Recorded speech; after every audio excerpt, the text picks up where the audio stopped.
Spells, talismans, and amulets in shamanism are usually meant to fend off misfortune and bring a good luck.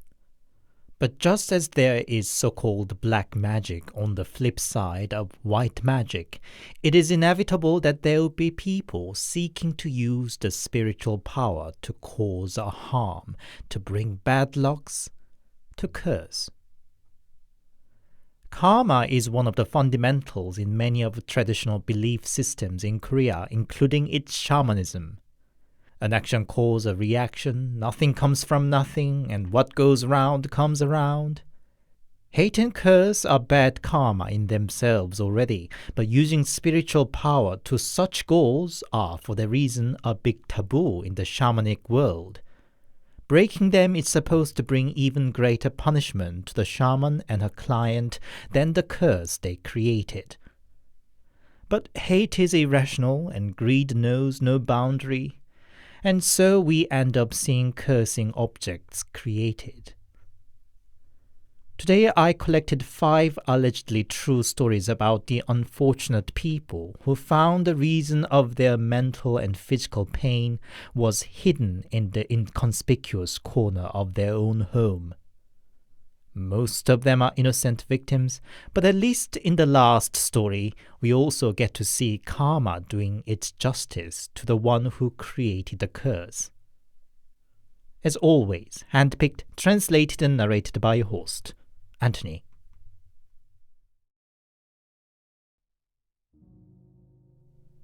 A friend of mine is a plumber. One day he was called in to fix a leaky bathroom ceiling. The mistress of the house who opened the door for him was a middle-aged woman with sharp eyes. She seemed clearly unwell, and after showing him where the bathroom was, sat herself down deep in the couch as if having no more energy left to deal with him or the situation. My friend could tell the leakage was pretty bad, and pushed his head through the ventilation hole to check the situation behind the ceiling panels. And he saw something at the corner in the darkness. He fished it out and found it, a kitchen knife wrapped with yellow paper. It had been there clearly for quite some time, judging by the rust and mold. He was a bit surprised, but assumed it might be some shamanic relic or talisman of a sort and put it back where it was. He then reported to the mistress that the leakage required quite some repair, and at the end of it briefly mentioned that he saw a knife upon the ceiling if she wanted it to be removed before the repair began. The mistress seemed to have no idea what he was talking about. But when my friend described how an old knife was wrapped in yellow paper, the color of her face changed, and seemed calling her husband with a distressed voice. Her husband, who ran a shop in the area, soon turned up and asked my friend to take the knife down. Nobody was sure what this thing was and why it was there, and in the end, the mistress called police. A few days later, my friend got a call from police that they'd like to see him as a witness, and there he got to hear the backstory. Apparently, the mistress was the second wife to her husband and didn't get on with a daughter from his first marriage.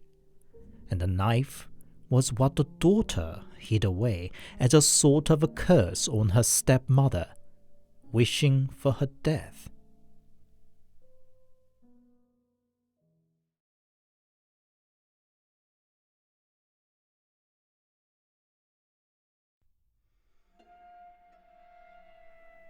I went to a university in Seoul, away from my family home. So I found myself a studio flat near uni. It was the first time I lived by myself, but I settled down with a new lifestyle with no issues, except since when I started feeling as if somebody was stabbing something sharp at the back of my neck. Plus, every morning I suffered severe chills when I got up. I first assumed it was just me having a hard time to adjust myself to the new life in the uni and hoped it might get better over time. But no, it got only worse. The sensation at the back of the neck was now literally painful, and chills attacked me even during the day. When I returned to my parents after the midterm for the first time since the term started, my mom was shocked to find me looking so unwell. I myself hadn't realized it, but Mom noticed how much I deteriorated in those few months. But I didn't tell her about the strange phenomena I suffered because I didn't want to worry her. What really broke me was the dream that followed. In the dream, I found myself enveloped by a group of people. They would put me on the pile of hay and kindling wood and burn me alive. I would scream in agony, but people surrounding me were just watching on with amused laughters. Before I die, I scream with the very last bit of life in me. I'll kill you all, no matter what. As time passed, the dream expanded and included scenes of me getting skinned alive too. What really creeped me out was the sensation and pain of getting skinned felt so familiar. That sharp, stinging sensation that makes every fiber of muscles contract as the blade prodded into my skin. It was exactly like the strange pain I'd been suffering at the back of my neck for the past months. I realized my strange ailment and this recurring dream were closely linked, and it was something beyond the scientific and rational explanation. I asked around and searched to find a dependable shaman, and found one all the way away in Gangwon-do. But I was desperate enough to give it a go because by then the situation felt more and more like a matter of life and death. My own life and death. The first thing I noticed as soon as I walked into the shaman's place was I didn't feel by then chronic chills. And the first thing the shaman said to me was, "It's a sheer luck that you are still alive." For the first time since the weird phenomenon started, I felt I found somebody I could really talk to about my pain. I fell on my knees and begged her to help me to save my life. She calmed me down, and I explained everything I'd been experiencing. Her face got darker as my story went. "It must be a curse, and not an ordinary one either. A usual curse can hardly ever cause a direct harm to its target. You know what the people in your dream are doing? They are making an amulet for themselves." In the old days, people believed various misfortunes and plagues were brought about by an evil gods and spirits. They naturally seeked a way to fend them off, such as an amulet. One of such was an amulet doll. Normally they would have been made with straws, carved out from wood, or sometimes with animal fur. But the best and the most sickening one of all would be made with human skin, human hair, and human blood. And the raw materials for that would be taken while the victim was still alive, because only then the amulet would take on the power. And the poor victim who was skinned alive would be finally burned to death. It was believed that way they can avoid the karma of their despicable practice. The end result was believed to be so powerful that some people did attempt it secretly, despite the potential moral and legal consequences. The shaman asked me if I didn't have any kind of doll in my possession. I remembered of a strange stuffed doll my grandma gave me. She said it would fend off bad lucks then. It felt like it was made of some sort of leather and didn't have any eyes, nose, or mouth, barely resembling a shape of a person. Grandma said she herself accidentally found it as she moved out of her old home. It gave me cribs, but I still kept it because it was a gift from her. Shaman instructed that I should burn the doll off immediately, and that I did as soon as I came back to my flat. The first attempt to light it with a match wasn't successful. It only scorched the surface. And that sulfurous odor, the idea that it could have been made with a human skin, and the smell made me want to throw up. I grabbed whatever newspapers and papers I could find and made a big enough fire to burn the damned thing down to ashes. And just like that, the stinging pain and chills that had been pestering me for months disappeared, together with a terrifying dream. Before this instant, I never took ghosts or superstitions seriously, but now I can't deny there might be something in the world more than our rationality can explain.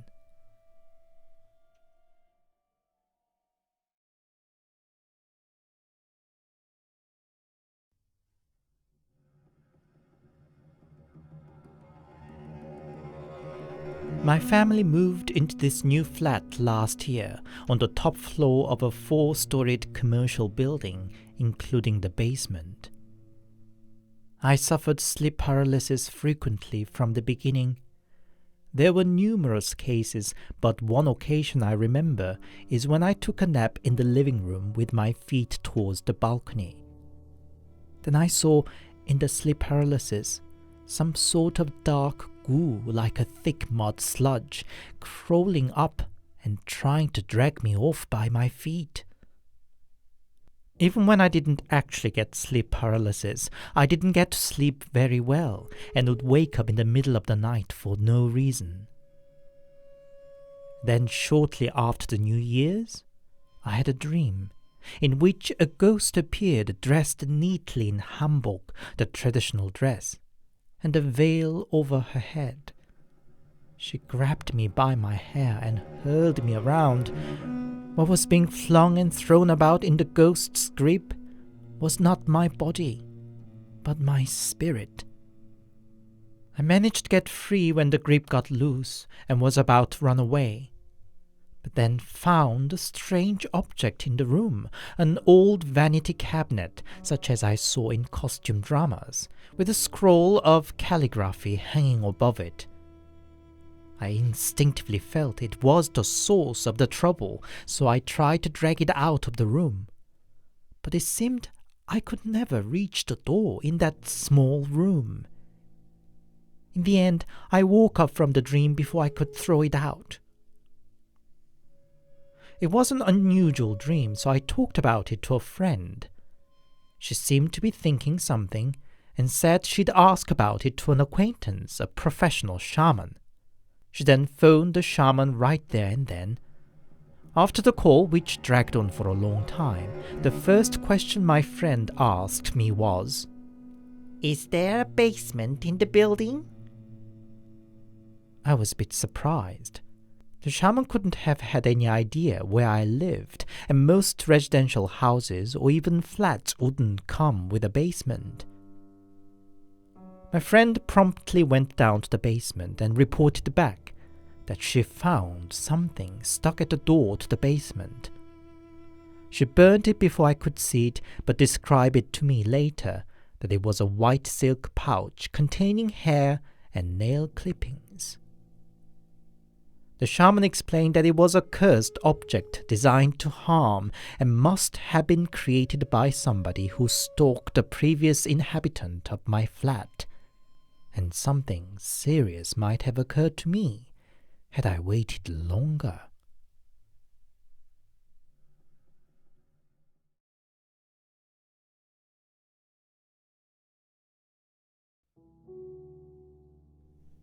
It's a story from my first job. I was pretty happy there. The pay was good and the staff welfare was sufficient because it was a big company. I wanted to stay there for as long as possible, but had to quit after just 3 years because of that flat. For a time, it was a trend that many big companies moving their headquarters from the crowded and expensive downtown to a larger, newer office in a new town outside Seoul. My company joined that trend, and I suddenly had to commute a much longer way between Bundang and Seoul every day. It became soon clear that wasn't very sustainable in a long term. So I found a small flat in Bundang. It came well furnished and pretty up to date, and on pretty expensive rent too. Everything was fine for a few days. Maybe I was too excited and too busy settling down in the new environment to notice anything. The first thing was almost nightly nightmares and sleep paralysis. Continued bad night's sleep quickly affected my performance at work. Always drowsy and hard to focus, it became a common scene that I got scolded by my boss for all the little mistakes I made.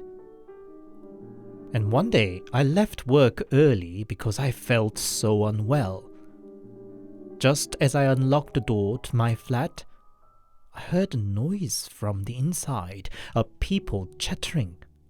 I bursted in case somebody broke in my place. Nope, it was just the TV on. Did I leave it on? But I didn't even turn it on that morning. It left me uncomfortable, but I brushed it off. But it was just the beginning. One day I would be waking up with the noise from the TV, even though I definitely turned it off before bed.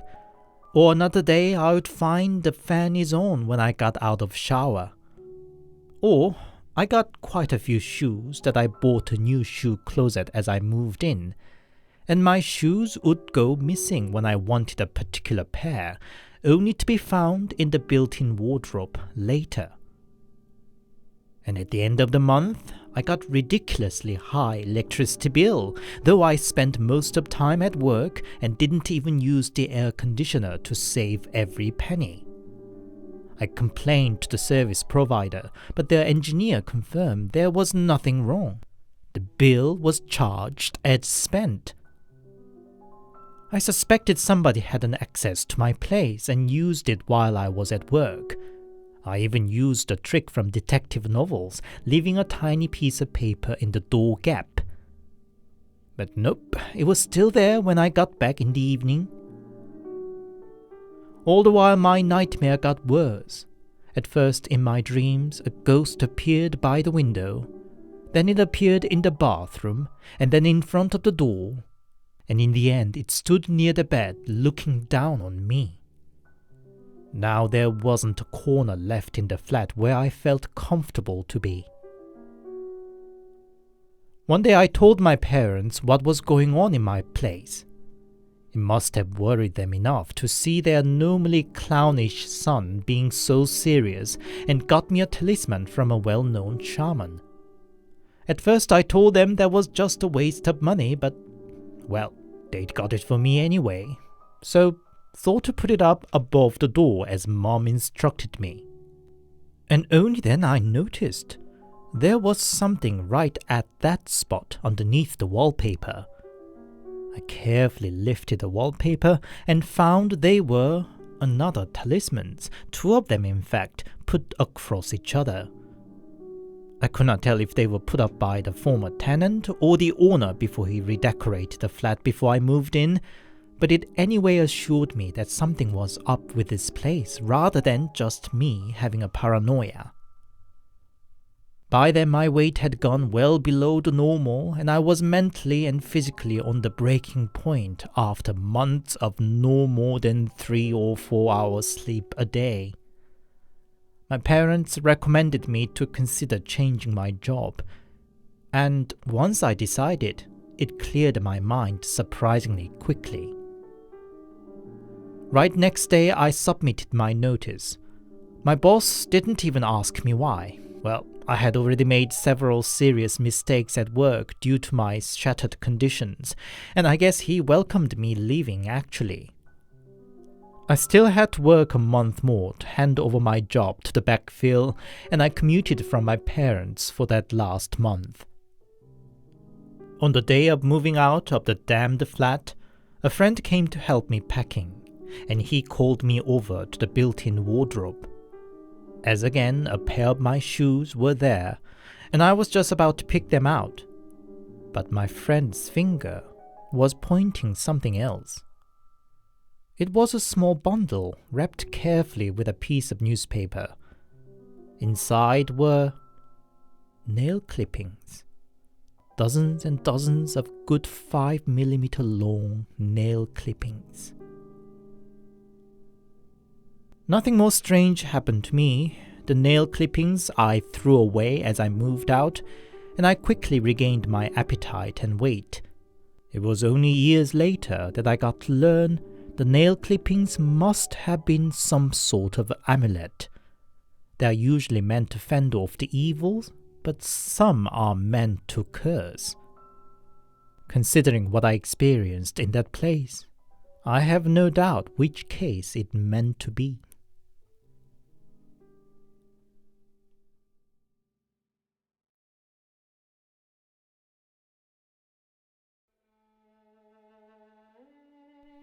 Back in 1985, I was in my early teens. My family home was an old-fashioned farming house with a typical layout of the main building, separate side building, and storage centering around a small courtyard.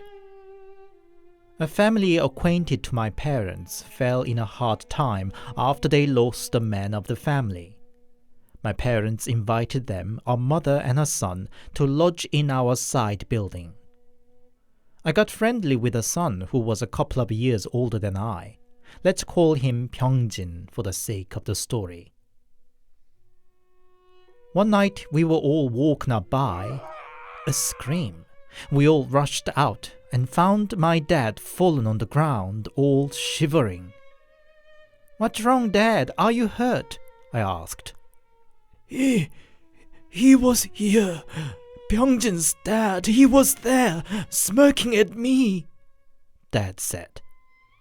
Byung-jin's father, when he was alive, was an alcoholic and behaved weirdly, before one day fell from the bridge to his death on his drunken way back home. And now my dad saw him on his way to Privy. And from a few days after the incident, we started hearing the sound of drum and gong in the early hours of the morning from the side building where Byung-jin lived. Our neighbors started complaining, and Mom finally confronted Byung-jin's mother. "After my husband died, I got a call from a god.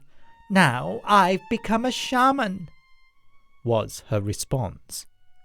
Apparently she had set a shrine in our side building and was offering ritual with drum and gong every morning. It led to a big quarrel between her and my mom, and in the end, Mom asked them to move out. The real disaster happened then. I fell ill, and doctors could not diagnose what I was suffering. One feverish night, I woke up from a loud laughter ringing in my ears and saw a ball of blue flame circling around the ceiling. "I'll take your backpack away with your life packed in it," said a voice in my ears, and the blue flame flew into my chest. I stood up from my bed, kicking the blanket away, and jumped around the room. Mom, who was keeping the side of ill me, tried to calm me and managed to hold me down. But that grotesque routine repeated another night and then the next. I woke up with a voice ringing in my ears. "Your tongue shall stretch out so long that you won't be able to speak and will get strangled by your own tongue." When I opened my eyes, indeed I saw my tongue stretched out and it dragged me around the room. I tried to pull it back to my mouth, but the tongue, like a snake, started wrapping around my neck and strangled me. or that was what I thought I saw, while my mom later told me that I started smacking my own mouth and then stretched the lips to each side with my fingers and jumped around the room. The following night, the same voice whispered, "Still want to live? You are going to be eaten by you. Your mouth shall swallow your own body." My parents later told me that my eyes rolled backwards and pushed my hands into my mouth. Had they not acted promptly, something serious might have happened. In the end, my parents turned to a shaman for help. "Dig up either around the chimney or the well in the backyard. You will discover something. Burn it off discreetly. That witch had grudge against you and planted a curse to your household," the shaman said. My parents rummaged around the house and found a spot under the chimney with a sign of recent disturbance. There they found a baby's rainbow sleeve shirt, and in the shirt were a bundle of needles and a talisman.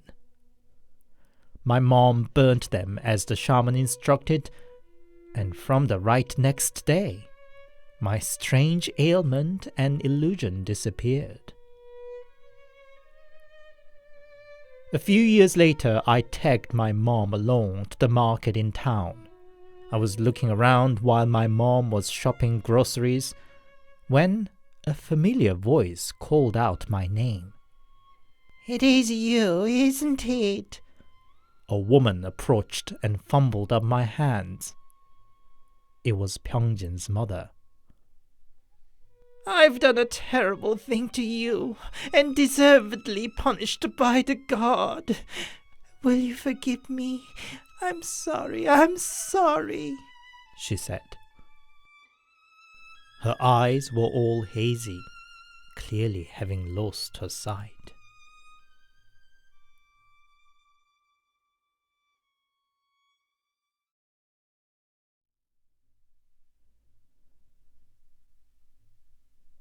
Hi, it's Anthony here, and thank you very much for listening. I hope you enjoyed today's stories, though it was pretty dark subject matter. The whole horror genre is based on lots of negative side of life, resentment, grudge, unfulfilled desires, but for some reason, a clearly designed attempt to harm somebody by such a sneaky backstabbing method feels just wrong. And yet, I think I'm going to continue with a curse theme one more week, provided I finish translating all the related stories in time. We'll see. If you enjoyed my work, please give it a like and a comment, and please consider subscribing to my channel. Every little helps, as they say. Until next Sunday, stay safe and take care.